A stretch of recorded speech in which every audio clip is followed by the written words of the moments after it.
Welcome to Bride Price, a culture or the new slavery. In this first episode of a 5-part documentary that will be aired weekly, MIFUMI brings you exclusive footage of this very emotive issue that captures the views of extraordinary people who have experiences of bride price and of those who have championed its reform, going way back to the first National Commission on the Status of Women held in 1965, which produced the Kalema Report on Women's Rights.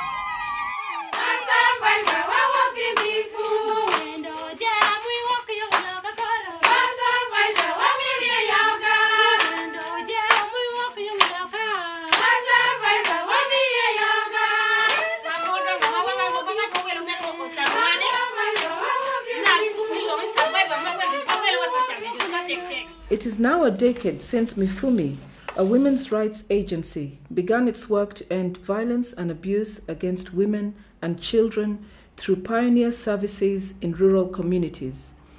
When my parents retired, they went to this village called MIFUMI, and they started helping the community to build a little village school. And I was so inspired by the thirst that those children had for education. And that's how MIFUMI was born, as an NGO to complete this school. As it happened, it was much later before the school was completed, because by then donors felt education, health, these basic rights were the business of government. So the first money we got was to run microcredit. Now, microcredit brought us in close contact with the women, and when their husbands would take things on credit, refuse to pay, beat them if they asked for money, this whole issue of violence against women came to the front, and they asked us to look at it and help them because otherwise they couldn't pay their loans. And that's how we started work in the field of domestic violence. So the women behind me are MIFUMI survivors, and their common cause is that they have all experienced domestic violence in their homes. They've been operating for over 3 years now, and when they come here, they are first counseled at the Advice Center, and they talk about their problems, they're reassured, their confidence is built, and then they start learning how to try to live lives that are free of violence. Here they carry out tailoring. As you can see, they're very busy doing their tailoring. They also carry out FAL classes. FAL stands for Functional Adult Literacy, because most of them went to school but did not finish. So they come here to be taught how to read and write. They go out in the gardens and do agricultural work, such as planting groundnuts, potatoes, cassava, maize, and they sell it as a group and make a profit. Now, when these women come here, they're really seeking help. But as they meet their friends, they realize that in sharing their stories, they're strengthened to resist violence. They also learn that they are not the only ones suffering domestic violence. And they also learn that there is help available through MIFUMI, through counselors, through Sister Goreti at the health center, through the LCs, through the police, and indeed in the community.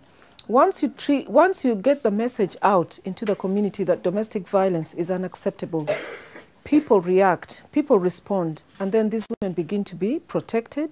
Instead of these women being looked at as people who should be ashamed, they're actually supported and they're given courage.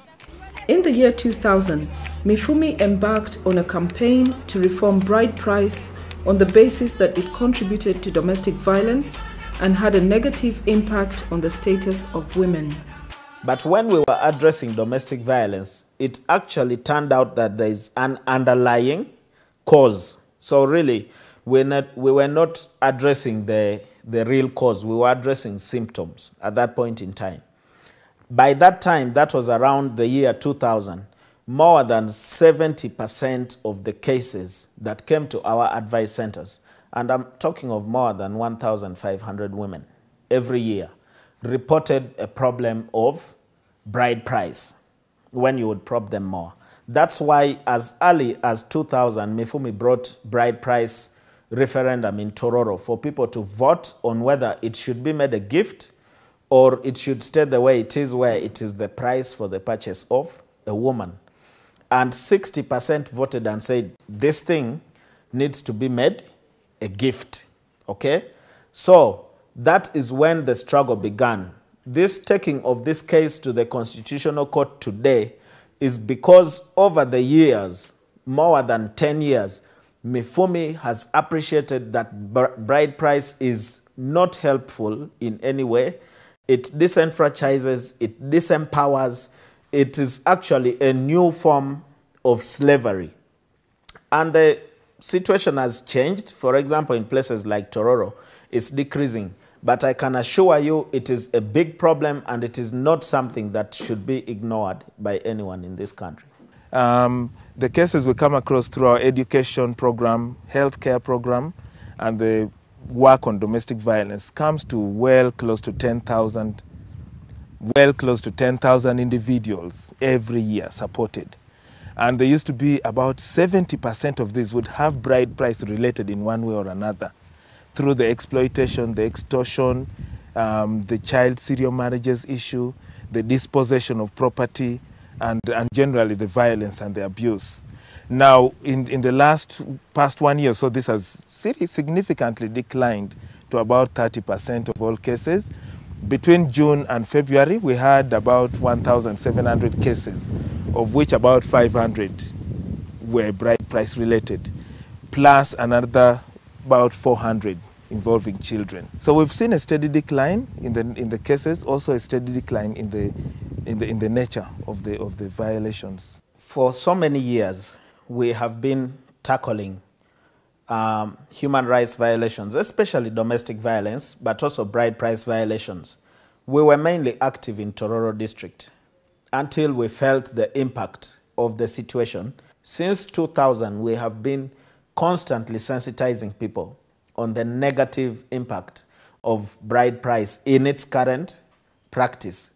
So to an extent that the council, the LC5 council of Tororo district, unanimously voted to pass a bridal gifts ordinance, which provides that bride price should not be demanded. That's the first provision. In other words, it should be given out of free will and consent, like a gift. And secondly, at the demise of a relationship, if, for example, for any reasons the couple split, then this whole element of refund should not come into the picture. Okay, that's the second provision. And it also provides that burial will not be prevented just because bride price has not been paid. A practice that actually most people in Uganda do not even think that happens, you see. So in other words, what I'm trying to say that much as in Tororo, today we have statistics as low as 32%, I will not be surprised if bride price related violations as a percentage of domestic violence cases in this country is actually still at 70%, because the rest of the country is not conscious of this thing as a very big problem. But is bride price only an issue for women? How does it affect other members of society, if at all? Bride price affects everyone. The father who has to marry off his daughter has to look around for money in a very, very impoverished society. Yeah? The girl who is married off at that point in time becomes property. Why? Because there is a general bargain. Yeah? I need 12 cows. No, I'm giving you 6. Okay, let's make it 10. No, make it 8. It's really haggling. It's the way we haggle in, for example, Winner Market downtown when you want to buy a pair of shoes. So at that point in time, that woman becomes the property of the man. And you know, if someone is your property, you do with them whatever you want. Now, the man who is actually marrying sometimes has to go and look around for the property. Okay, if they demand for 12 cows, you have to begin looking for the cows left, right, and center. In Buganda, the tradition of Kwanjula is very popular. But has it always been this way? What is the story behind this practice? Bishop Joseph Kiwanuka, when he was concentrated bishop in 1960, realized that bride price was becoming oppressive in Buganda and restricted it to 250 shillings and four gourds of banana wine. That was in 1960, and that showed leadership. In fact, they used to say you could not even contract a marriage in the Catholic Church if you ask for more than 250 shillings. People were asking for about 700 shillings, 950, because they wanted to buy pikis. And those people were not happy. They even said, if you want to give us very little money, go and marry Bishop Mukasa's daughters. But he showed leadership.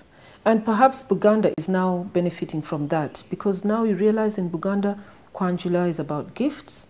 It's not demanded, it's not refunded. It's not haggled over. The woman is not humiliated, and it is never refunded. So we are not, this was in the 1960s, before this whole criticism of Western cultures, westernized women, imperialists came forward. The 1960 conference where Rhoda Kalema was secretary and her husband was chair of that commission, talked about bride price. And they decided that bride price was culture that relegated women to the status of an article. That was in the 1960s, and this is now 2010. Women are still crying over bride price. We talked to Madam Rhoda Kalema, former legislator, former member of the National Executive Council, and former MP of Kiboga South. She was the secretary to the first ever National Women's Conference in Uganda, which took place in 1965. The report also made recommendations on bride price. 1946, Uganda Council of Women was started. Now, time came in 1956 when the women started to feel that it was time that women's status be prompted. As more girls became educated, they believed marriage laws and church laws must come together. The Uganda Council of Women decided to have a committee called Subcommittee of the Status of Women. And this was to as a mission to take on all the issues concerning the status of women. What does it require to stabilize the status of women and to make women happy, particularly in their marriages, yes, without any disturbance of customary marriages, which were moving side by side. In March of 1960, we had collected views from all over the country. Views regarding bride price, inheritance, the right for women to work, by the way, that was an issue, maternity leave, and registration of marriages. Yes, bride price was a very interesting subject, because we soon realized that bride price meant different things from tribe to tribe, region to region.